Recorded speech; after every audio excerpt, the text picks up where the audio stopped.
بسم الله الرحمن الرحيم.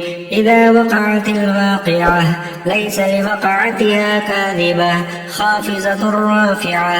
إذا رجت الأرض رجا وبست الجبال بسا فكانت هباء منبثا وكنتم أزواجا ثلاثة فأصحاب الميمنة ما أصحاب الميمنة وأصحاب المشأمة ما أصحاب المشأمة والسابقون السابقون أولئك المقربون في جنات النعيم. ثلة من الأولين وقليل من الآخرين على سرر موزونة متكئين عليها متقابلين. يطوف عليهم ولدان مخلدون بأكواب وأباريق وكأس من معين لا يصدعون عنها ولا ينزفون وفاكهة مما يتخيرون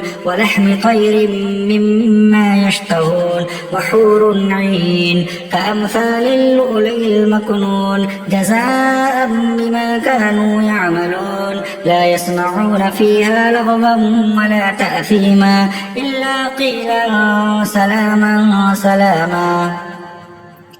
وأصحاب اليمين ما أصحاب اليمين في سدر مخضود وطلح منضود وظل ممدود وماء مسكوب وفاكهة كثيرة لا مقطوعة ولا ممنوعة وفرش مرفوعة. إنا أنشأناهن إنشاء فجعلناهن أبكارا عربا أترابا لأصحاب اليمين. ثلة من الأولين وثلة من الآخرين. وأصحاب الشمال ما أصحاب الشمال في سموم وحميم وظل من يحموم لا بارد ولا كريم. إنهم كانوا قبل ذلك مترفين وكانوا يصرون على الحنث العظيم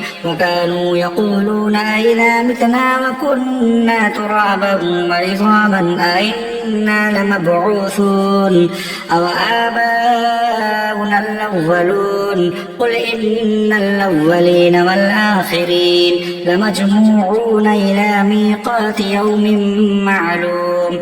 ثم إنكم أيها الضالون المكذبون لآكلون من شجر من زقوم فمالئون من البطون فشاربون عليه من الحميم فشاربون شرب الهيم. هذا نزلهم يوم الدين. نحن خلقناكم فلولا تصدقون. أفرأيتم ما تمنون أأنتم تخلقونه أم نحن الخالقون. نحن قدرنا بينكم الموت وما نحن بمسبوقين على أن نبدل أمثالكم وننشئكم فيما لا تعلمون. ولقد علمتم النشأة الأولى فلولا تذكرون. أفرأيتم ما تحرثون أأنتم تزرعونه أم نحن الزارعون. لو نشاء لجعلناه حطاما فظلتم تفكرون. إنا لمغرمون بل نحن محرومون. أفرأيتم الماء الذي تشربون أأنتم أنزلتموه من المزن أم نحن المنزلون. لو نشاء جعلناه أجاجا فلولا تشكرون. أفرأيتم النار التي تورون أأنتم أنشأتم شجرتها أم نحن المنشئون. نحن جعلناها تذكرة ومتاعا للمقوين. فسبح باسم ربك العظيم. فلا أقسم بمواقع النجوم وإنه لقسم لو تعلمون عظيم. إنه إنه لقرآن كريم في كتاب مكنون لا يمسه إلا المطهرون تنزيل من رب العالمين أفبهذا الحديث أنتم مدهنون وتجعلون رزقكم أنكم تكذبون فلولا إذا بلغت الحلقوم وأنتم حينئذ تنظرون ونحن أقرب إليه منكم ولكن لا تبصرون فلولا إن كنتم غير مدينين ترجعونها إن كنتم صادقين